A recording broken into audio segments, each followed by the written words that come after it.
కొద్దిగా పసుపు వేసుకోవాలి,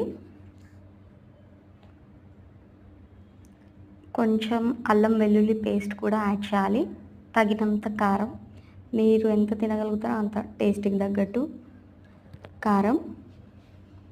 సో ఇక్కడ నేను 4 స్పూన్స్,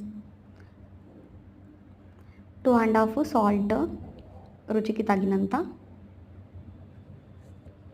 సో కొంచెం పెరుగు యాడ్ చేసుకోవాలి.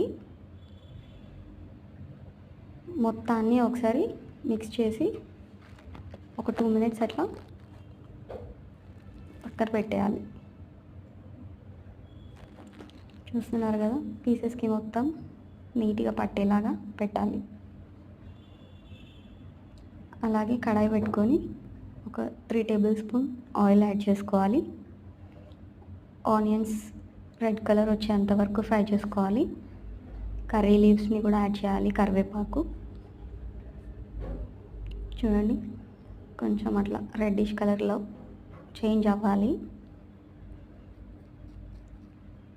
తర్వాత మనం మిక్స్ చేసి పెట్టుకున్న మిక్చర్ని యాడ్ చేసుకోవాలి, చికెన్ని. సో మొత్తాన్ని ఒకసారి కలిపి మూత పెట్టి కొంచెం అట్లా వాటర్ తేలేంత వరకు ఉడకనివ్వాలి.